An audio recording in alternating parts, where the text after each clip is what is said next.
경제 현안을 보다 쉽게 풀어보는 경제 읽기 시간입니다. 오늘도 다양한 경제 이슈들 김대호 경제학 박사와 살펴보겠습니다. 안녕하세요. 안녕하십니까? 네, 반갑습니다. 네, 주말 지나고 월요일 되면 항상 주식 시장이 어떻게 변했나 보게 되는데요. 역시 오늘도 또 최고가를 경신했네요. 그래서 장 초반에는 한때 대단히 폭발적으로 크게 오르다가 지금은 조금 조정을 받고 있지만 그래도 지난 주말보다 더 올랐습니다. 지난 주말에 사상 최고치에 비해서 또 사상 최고치다. 그런 면에서 우리나라의 폭발 장세는 계속 이어지고 있다 이렇게 평가할 수 있고요. 자, 지금 미국이나 특히 일본, 우리 주변국, 다른 선진국, 유럽들 같은 경우에는 주가가 상당히 지금 혼조 상태입니다. 일본은 주가가 많이 떨어지고 있고요. 그런데 우리나라 주가는 지금 가장 모범생, 주가 상승으로만 놓고 본다면 올해 들어서 지금 40%가 올랐는데요. 미국의 경우에 나스닥은 올 들어서 마이너스예요. 다우지수는 플러스 플러스 한 3%. 그러니까 우리나라가 미국보다도 10배 이상 올랐다. 동학개미가 서학개미보다 훨씬 더 큰 수익을 실현했다. 적어도 올해 들어서 지금 이 순간까지 우리나라 코스닥, 코스피는 세계에서 1등이고요. 그 상승 폭도 세계 평균치보다도 약 8배 이상 더 높습니다. 정말 뜨거운 코리아 디스카운트가 아니라 코리아 프리미엄 시대, 정말 코리아 나홀로 폭발 시대라고 볼 수 있겠습니다. 이렇게 월요일 개장하면서 또 이렇게 많이 오르고 있지만 주말 사이에 정말 많은 일들이 있었습니다. 상호 관세가 위법이다라는 판결이 나왔고요. 그리고 트럼프 대통령이 각종 무역법들 동원해서 또다시 15% 관세 인상했습니다. 그렇게 되면 일단 우리 경제에는 어떤 영향을 미치게 될까요? 네, 일단은 한국 경제를 위해서는 너무도 잘 된 일이다 볼 수 있습니다. 정말 말도 안 되는 상호 관세. 상호 관세라는 게 경제 비상사태, 국제 경제나 미국 경제가 이머전시 사태 때 발동할 수 있는 법이었는데 트럼프 대통령 미국 현 상황을 이머전시라고 보고 마구 발동했습니다. 그런데 미국 대법원 지금이 무슨 이머전시냐, 말도 안 된다 하면서 모두 전면 무효 판결을 냈습니다.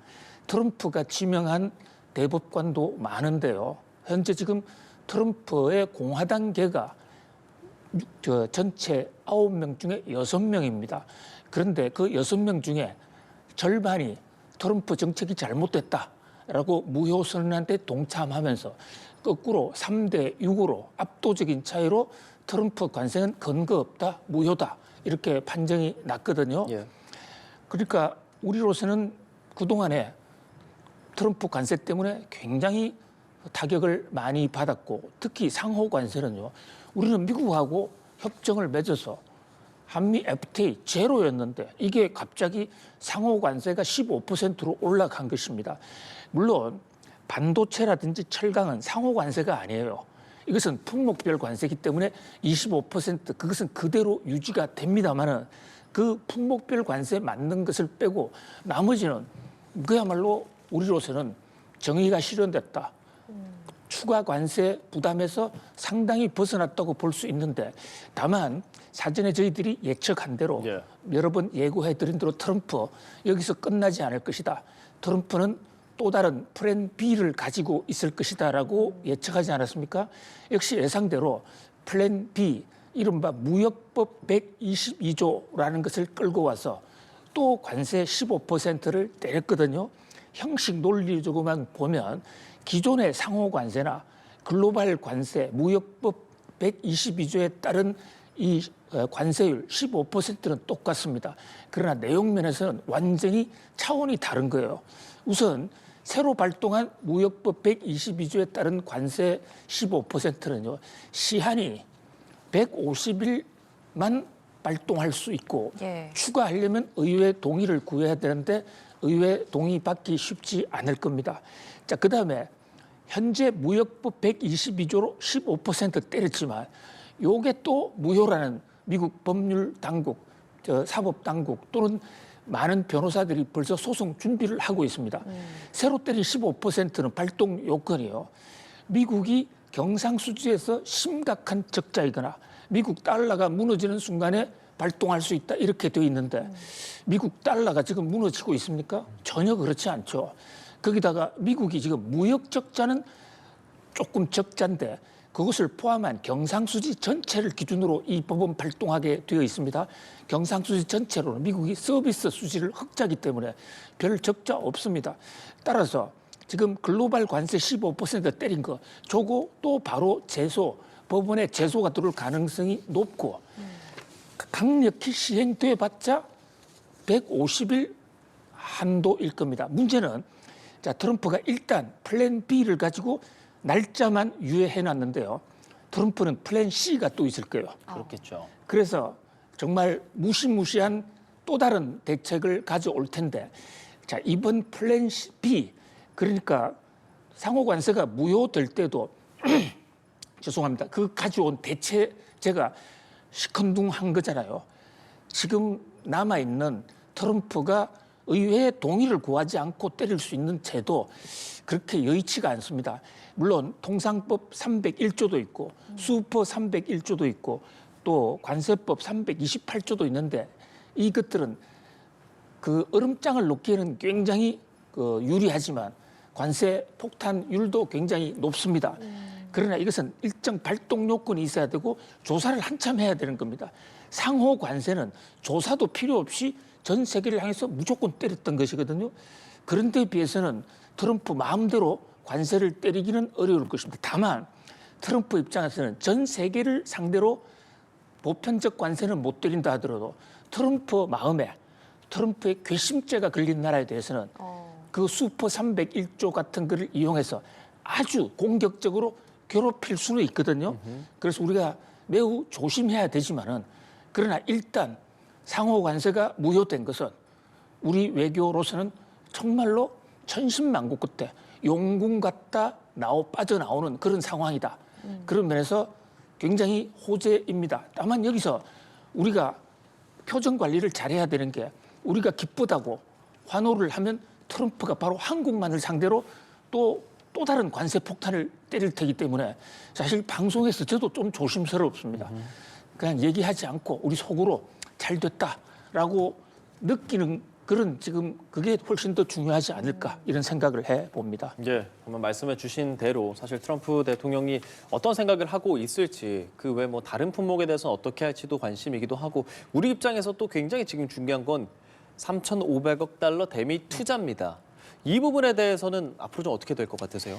예, 지금 트럼프가 상호 관세를 때릴 때 당초 25%를 때린다고 얼음장을 놓고 그리고 협상을 시작했습니다. 그래서 미국에 투자하면 좀 낮춰줄게 하면서 했던 게 상호 관세 15%거든요. 맞습니다. 그게 무효됐습니다. 무효됐단 말이죠. 새로 나온 무역법 122조에 따른 글로벌 관세는 그것과는 전혀 관계가 없는 새로운 관세예요. 따라서 형식법 논리적으로만 놓고 보자면 미국이 스스로 무효를 시켰으니까 우리나라 투자한다는 것을 받아내기 위한 상호 관세가 무효였으니까 그 상호 관세 때문에 이루어진 협상 이것도 당연 무효될 수 있고요. 우리가 무효라고 주장했을 때 국제법상 하자는 없다고 봅니다. 그게 국제 통상 전문가들의 한결같은 얘기예요. 다만 지금 어느 누구도 전 세계에서 어느 누구도 상호 관세 때 맺은 미국과의 무효 협상을 무효다라고 주장하는 사람이 아무도 없습니다. 네. 괜히 나섰다가 트럼프의 눈에 나면 관세 폭탄을 맞을 수 있으니까 속으로만 지금 웃고 있는 화장실 가서 웃고 또 집에서 밥 먹다가 웃고 자다가 웃고 있는 그런 지금 유럽의 특히 중국 입장에서는 지금 대박이 났다. 4월 달에 시진핑 트럼프의 정상회담, 운명의 정상회담이 눈앞에 있는데 트럼프로서는 큰 칼을 뺏긴 상황이거든요. 일본 같은 경우에는 그래도 투자를 일단 이어나가겠다 이러는데 우리 입장에서도 상호 관세가 없었다고 그래서 당장에 뭐 국회에서 입법 절차를 중단해버린다든지 이렇게 되면 소탐대실 이런 게 더 많을 것으로 보입니다. 천천히 그러나 그 우리나라에 손해가 있는 대목 또 우리나라 경제에 피해가 있는 대목 이런 것은 시간을 두고 조정을 하거나 최악의 경우에는 트럼프 요구대로 안 해도 트럼프가 보복하는 것 빼고 국제법상에 우리 하자는 없는 것으로 보여집니다. 따라서 운신의 폭이 굉장히 넓어졌다. 그래서 유동성 있게 좀 여러 가지 신축적으로 조정하되 다만 트럼프의 감정을 상하게 하는 대목은 좀 조심해야 될 것으로 보여집니다. 박사님, 그럼 이 부분은 어떻게 보세요? 환급 부분에서 그럼 네. 이렇게 위법 판단이 났으면 그동안 냈던 관세에 대한 환급은 좀 받을 수 있을 거라고 보시나요? 굉장히 좋은 질문이신데요. 자, 지금 미국 대법원이 환급 문제, 기존에 받았던 관세를 어떻게 할 것인가. 기존에 트럼프가 지금까지 걷은 관세가 무려 250조입니다. 그런데 대법원은 여기에 대해서 아무런 판단을 하지 않았습니다. 노 코멘트 언급조차 하지 않았습니다. 뭐 트럼프와 더 이상 각을 지기 싫은 것도 있고 이게 국제법상 여러 가지 문제가 있으니까 대법원은 일단 소송이 들어온 부분만 얘기를 했는데요. 따라서 대법원이 아무도 얘기하지 않았기 때문에 다만 대법원은 상호 관세가 무효다 했으니까 그 관세를 냈던 사람 입장에서는 돈을 달라고 이미 냈던 돈 달라고 주장할 수가 있습니다. 왜냐하면 뒤늦게 무효가 되더라도 이 민법상 무효란 것은 처음부터 무효인 것이거든요. 그러니까 판결 난 날부터 무효가 아니에요. 처음부터 무효가 되기 때문에 무효인 법률은 처음부터 과징한 관세 다 돌려줘야 됩니다. 그래서 트럼프 대통령이 돌려준다면 돌려달라고 미국 관세청이 요구하고 미국이 돌려준다면 아무 문제가 없는데 트럼프 대통령 쉽게 안 돌려줄 겁니다. 그거 안 돌려준다고 하더라도 무슨 그 법 절차상 체포를 당하는 것도 아니고 법 위반은 아니거든요. 그랬을 경우에는 결국 그동안에 낸 관세 돌려달라고 소송을 제기해야 됩니다. 이미 미국의 많은 수출 기업들은 상호 관세 재판 와중에 벌써 소송을 다 제기했어요. 그런데 우리나라 기업들은 트럼프가 너무 무서워서 대표적으로 한화그룹 같은 데가 하나그룹의 미국 법인이 미국의 법무법인이 소송을 제기했거든요. 그때 하나그룹 회장님이 무슨 소리냐? 트럼프한테 각져서 어떻게 하겠다는 얘기냐? 긴급 전문을 날려가지고 그 미국 한화 법인의 법무법인에다가 당장 소송 취소하라 해서 우리나라는 소송을 취소해 버렸습니다. 그러니까 우리나라가 관세 환급을 받는 데는 훨씬 더 많은 절차와 더 복잡한 어떤 지리한 소송 과정이 진행할 것으로 보여집니다. 예, 앞으로 산업계, 금융계 어떤 영향이 있을지 좀 지켜봐야 되겠고요. 부동산 이야기 좀 해보려고 합니다. 그 다주택자 대출 만기되는 사람들 연장 어떻게 될 거냐. 그거 지금 가닥 잡히는 것은 규제 지역에 대해서는 불허할 것으로도 보입니다. 어떻게 생각하십니까? 예, 이거 대단히 큰 이슈입니다. 자, 다주택자의 대출, 다주택자가 집을 살 때 받은 대출이 있다 했을 경우에 사실 주택 같은 집 큰 덩치는 자기 현찰로만 사기가 어렵습니다. 대부분 대출이 딸려 있는데요. 이 대출이란 것은 기한이 있고 기한이 만기가 되면 이제 리발빙이라 해서 그것을 우리나라 민법 용어로는 갱계라고 그러는데 갱신하고 바꾼다 이럽니다. 예. 갱계를 하는데 그동안에 우리 금융기관의 관행은 과거의 조건으로 금리만 조정해서 대부분 경신해 줬습니다.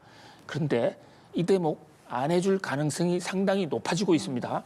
지금 금융위원회가 그 새로 바꿀 때는 LTV 비율을 0%로 적용하겠다. LTV라는 게 loan to value, 현재 자산 가치에 비해서 대출을 몇 % 해주느냐인데 보통은 60%, 40% 이렇게 되어 있는데 다주택자 대출 연장에는 제로로 하겠다. 한 푼도 안 해주겠다는 얘기입니다. 지금 규제 지역은 아예 신규 대출이 안 되고 있는 지역이 많지 않습니까? 그와 형평을 갖춘다 이런데 시장에 미치는 타격은 훨씬 클 겁니다. 왜냐하면요, 신규 대출은 대출이 없으니까 아예 그 집을 안 사면 돼요. 그런데 다주택자의 대출 연장은 이미 샀던 집에 대출이 이제 만기가 들어왔는데 과거의 관행상 당연히 연장될 것으로 생각했는데 아니 한 달 후에 만기가 들어왔다? 한 푼도 우리가 은행에서 연장해 주지 않는다 이러면 수십억 되는 돈을 한꺼번에 토해내야 되는데 그 토해낼 능력 있는 사람이 많지 않겠죠. 그런데 정부의 방침은 이재명 대통령이 직접 이건 공평하지 않다고 여러 번 주장을 했고 금융위원회도 LTV 0%로 지금 수렴을 하고 있습니다. 다만 한 가지 정부가 고심하는 것은요. 그렇게 신규 대출을 못 팔면 집이 경매에 넘어갈 수도 있잖아요. 그러니까 다주택자, 소유권자 입장에서는 은행 대출을 못 받으면 부실 대출이 돼가지고 이게 은행 경매로 넘어갈 수 있는데 그러면 세입자도 고통을 받게 되는 이런 문제가 있거든요.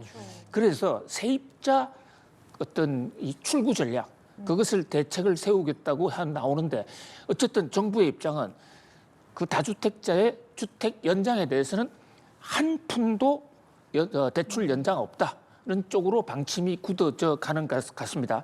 따라서 이것은 다주택자예요. 5월 9일 이후로 계약하는 것은 양도세 중과한다는 것보다도 훨씬 더 무서운 네. 시장에 큰 임팩트를 줄 수 있는 그야말로 대출 폭탄이다 이렇게 볼 수 있습니다. 네, 그렇습니다. 보완책이 또 어떻게 나오는지까지 좀 살펴봐야 되고요.